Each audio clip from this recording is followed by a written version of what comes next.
The Cybertruck is somewhat of a testing bed for new technology, and Tesla's next EV has been in the works for some time now. They are clearly waiting to introduce this until it can deliver a great range at a great price. This will be enabled by revolutionary manufacturing. The Cybertruck is exciting to some people and a joke to others, but many seem to forget that all of this tech trickles down to Tesla's other products. Soon we could see a Model Y or a next-generation Tesla utilizing the technology the Cybertruck is delivering.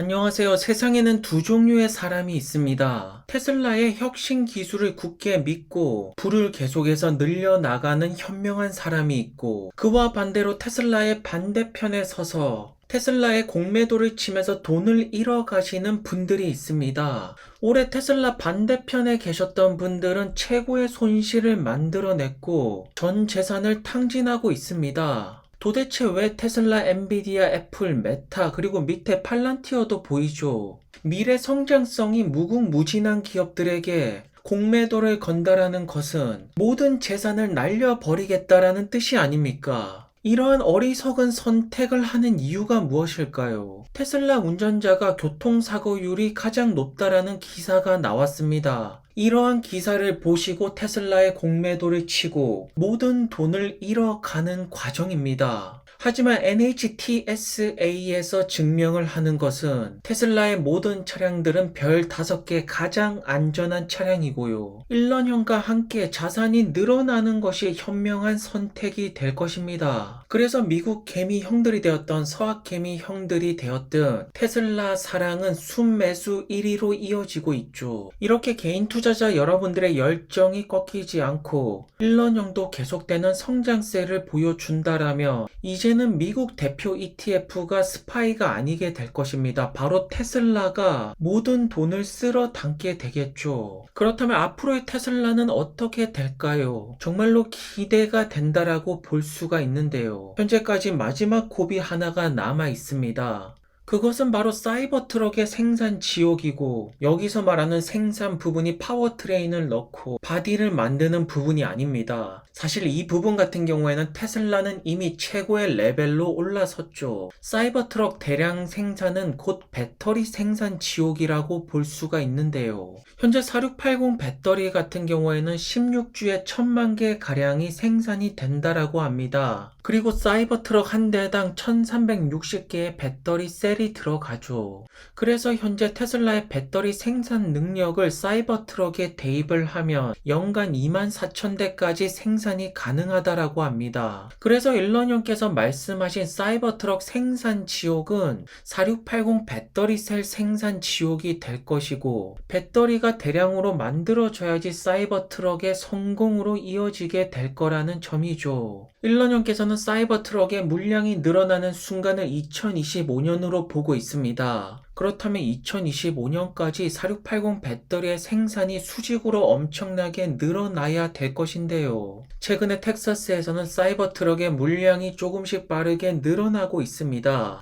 하지만 중요한 점은 이 물량이 더욱더 크게 늘어나려면 직접적으로 차량 생산 라인을 까는 것도 중요하지만 더 중요한 것은 4680 배터리 대량 생산이 성공의 키포인트가 된다라는 것입니다. 그리고 파운데이션 시리즈 이메일은 다시 한 번 더 전송이 되고 있고요. 조금씩 많은 분들께서 사이버트럭 배송을 받고 있습니다. 내년이면 어느 정도 사이버트럭의 물량이 공도에 풀리게 되겠죠. 물론 북미 시장의 픽업트럭 수요는 엄청납니다. 그래서 사이버트럭에 대한 가능성은 점차 높아지고 있죠. 특히나 이 차량에 엄청나게도 많은 신기술이 들어가고 있으면서 배터리 건식 코팅을 대량 생산으로 성공했다라는 기업은 현재 없습니다. 그것을 최초로 시도하는 기업이 테슬라가 될 것이고, 이 모든 것들이 계획대로 이루어진다라면 연간 25만 대는 충분히 가능해져 보입니다. 그렇다면 과연 테슬라는 4680 배터리 대량 생산에 성공을 할 것일까요? 충분히 가능하다라고 보죠.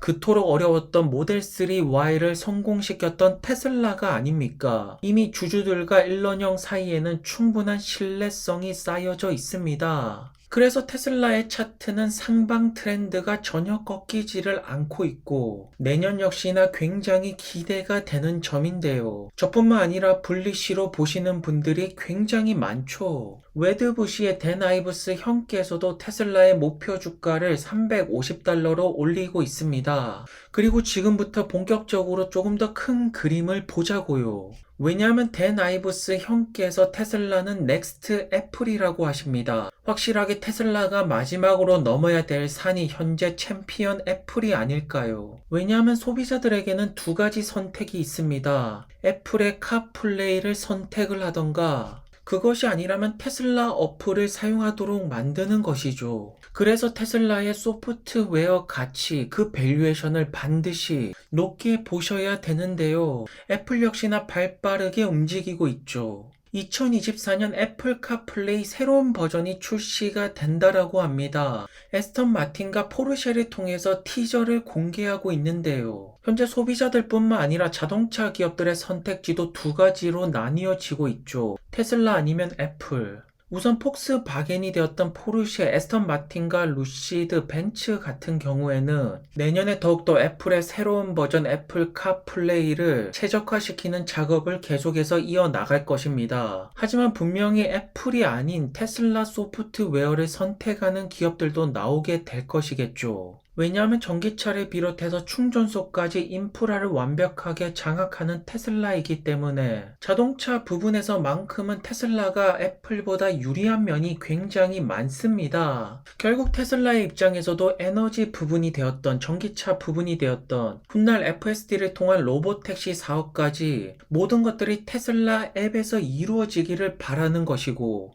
애플 역시나 수많은 아이폰 이용자들이 애플 카플레이를 그대로 이어나가도록 만드는 것이겠죠. 그래서 테슬라와 애플의 전쟁이 인류 최고의 흥미진진한 부분이 아니겠습니까? 왜냐하면 카플레이가 결국에는 아이폰이랑 연동이 되어서 이루어지는 것인데 현재 전 세계 아이폰 유저가 15억 명이 됩니다. 그야말로 엄청난 물량이라고 볼 수가 있죠. 새로운 애플 카플레이 버전이 프리뷰가 나왔습니다. 일러녀께서는 이것을 보고 과연 어떠한 생각을 하실까요? 반드시 넘어야 될 산이라고 생각을 할 것입니다. 왜냐하면 점차 소프트웨어 기업으로 변신을 하고 있는 테슬라이기 때문입니다. 최근에 새로운 업데이트에 버그가 발생을 하면서 이 모든 버그들을 처리하고 나서 다시 재배포를 한다라고 합니다. 이러한 부분을 본다라면 더 이상 자동차 기업의 밸류에이션을 매길 수가 없게 되는 것이고요. 거기에다가 상하이에서는 메가팩 프로젝트 건설이 들어가죠. 내년 3분기부터 본격적으로 상하이에서 메가팩이 운영이 될 것 같습니다. 그래서 FSD 데이터, X의 데이터, 테슬라의 에너지 사업까지 합쳐진다라면 나중에 나오게 될 옵티머스까지 충분히 애플과 진정한 의미의 승부를 겨루어 내지 않을까요? 그래서 현재 챔피언은 애플이라고 볼 수가 있고 위대한 도전자 테슬라가 있습니다. 테슬라가 지금 당장 핸드폰을 만들어서 애플을 이길 수는 없겠죠. 그렇다면 애플 역시나 자동차 부분에서 테슬라를 이기는 것은 만만치가 않다라는 점입니다. 그리고 저의 배팅은 애플이 아니라 테슬라라고 말씀을 드리고 싶네요. I'm here to tell you, if you buy the product that's not the best, you will lose. Who's the winner? What are we buying, Dan?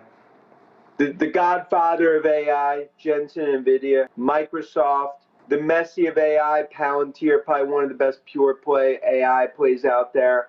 그리고 팔란티어 계속해서 좋은 소식들이 들려오고 있습니다. 우선 상방으로 가는 트렌드는 깨지지 않고 내년에 더욱더 크게 나올 것으로 보여지는데요. 웨드부시에서도 팔란티어를 주목하는 가장 큰 이유는 특히나 커머셜 부분의 성장력이 굉장히 높게 나오고 있다라고 합니다. 그리고 NHS를 넘어서 영국의 교육부, 런던 경찰까지 팔란티어가 치고 들어가고 있습니다. 지금 그 증거들이 조금씩 나오고 있고 더 많은 파트너십이 나올 것 같은데요.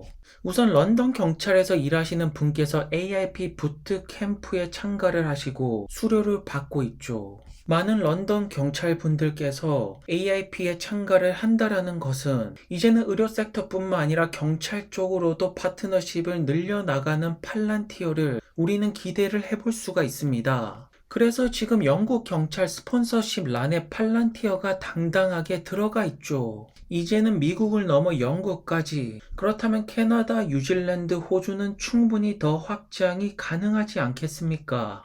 그리고 영국의 교육부에서도 팔란티어의 부트캠프에 참가를 하면서 더 많은 파트너십이 매출 상승을 가지고 올 것이고 팔란티어 주가 상승을 예고하는 부분이 될 텐데요. 앞으로가 정말로 기대가 되는 부분입니다. 한편 팔란티어가 이스라엘을 지원하면서 영국의 헬스케어 노동자들은 시위를 하고 있네요. 여전히 데이터 관련된 이슈들이 떠오르고 있지만 지금 AI 종목 어떠한 기업에 투자를 해야 될지 모든 리스트에 팔란티어는 포함이 되고 있습니다. 엔비디아, AMD, 팔란티어 조합으로 가든가 그것이 아니라면 팔란티어 메타 조합으로 내년을 노리던가 모든 AI 중심은 팔란티어로 흘러가고 있죠. 왜냐하면 더 많은 파트너십이 기대가 되기 때문입니다. 그렇다면 앞으로 더 많은 AIP 고객들이 나오게 될 것이고 조금 더 롱텀으로 가치를 본다라면 지금 팔란티어의 PE 레이시오는 그렇게 높지 않다라고 보는 것이고요. 거기에다가 현재 수많은 애널리스트 분들의 팔란티어 성장률은 굉장히 낮게 보고 있는데요. 그렇다면 팔란티어가 시장 예상치를 비트 쳐버릴 확률 역시나 굉장히 올라가게 되는 것입니다. 현재로서 팔란티어가 알려진 이미지는 펜타곤의 AI, 국방부의 AI로 알려져 있죠. 하지만 2024년 같은 경우에는 더 이상 미국 국방부가 아니라 영국의 수많은 기관들과 파트너십을 맺고 마지막으로 헬스케어에서 제대로 된 플랫폼이 무엇인지 팔란티어는 증명을 해낼 것입니다. 그리고 정고점을 반드시 돌파를 하게 되겠죠. 오늘도 좋은 하루 되시고요. 행복하시기를 바라겠고요. 정보가 마음에 드셨다면 구독과 좋아요도 부탁드리겠습니다. 그럼 감사합니다.